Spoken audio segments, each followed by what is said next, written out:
झारखंड की सरकार ने बच्चों की तमाम समस्याओं को हल करते हुए एक नई योजना की शुरुआत की है दोस्तों। इस योजना के जरिए अब सभी सीटों के रेट फिक्स हो गए हैं। अगर आपको एसपी, डीएसपी बनना है या अधिकारी बनना है तो 40 लाख, 50 लाख, 60 लाख से लेकर 1.5 करोड़ तक के रेट है। यह पैसा देकर आप अपनी पोस्ट पा सकते हैं, यानी आप पेपर लीक की समस्या का एकदम समाधान हो जाएगा। आप पैसा दीजिए और आपको पोस्ट मिल जाएगी। झारखंड दिल्ली से दूर है, मगर इतना भी नहीं कि वहां की आवाजें दिल्ली तक ना पहुंचे। 29 जुलाई से झारखंड में तमाम स्टूडेंट प्रोटेस्ट कर रहे हैं। किस लिए? क्योंकि जो जेपीएससी की परीक्षा है उसके भीतर बहुत भयंकर गड़बड़ी हुई है। कटअप के साथ गड़बड़ी हुई है, ओएमआर शीट के साथ गड़बड़ी हुई है, मेरिट लिस्ट पर अधिकारियों के सिग्नेचर तक नहीं है और मेरिट लिस्ट जारी कर दी गई है। झारखंड का यह प्रोटेस्ट जो है इसको देश की मेन स्ट्रीम मीडिया कवर कर रही है। अब मेरी 2-3 बातें आप समझिए। झारखंड में भी स्टूडेंट्स का प्रोटेस्ट है, लेकिन 29 जुलाई से लेकर के 3 दिन के भीतर देश के मेन स्ट्रीम मीडिया उस प्रोटेस्ट को कवर करने लगी है।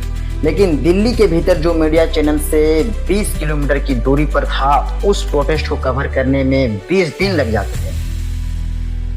झारखंड के छात्रों की मांग एकदम वाजिब है कि हेमंत सोरेन की सरकार को परीक्षा के भीतर जो गड़बड़ी हुई है उसे देखना चाहिए, और इसके भीतर बहुत सारी टेक्निकल कमियां भी है।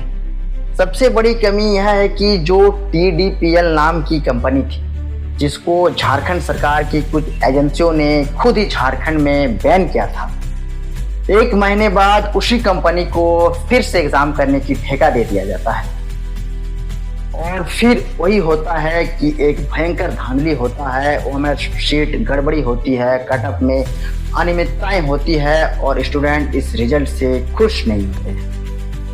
उस प्रोटेस्ट के भीतर देश के तमाम स्टूडेंट्स, एक्टिविस्ट्स नहीं पहुंच पा रहे हैं। सवाल यह भी उठ रहा है कि राहुल गांधी जो दिल्ली के स्टूडेंट्स के साथ खड़े थे वहां क्यों नहीं पहुंच पा रहे हैं, और इसका जवाब राहुल गांधी को देना भी चाहिए। क्योंकि स्टूडेंट्स के अधिकारों में सेलेक्टिव अप्रोच काम नहीं करती।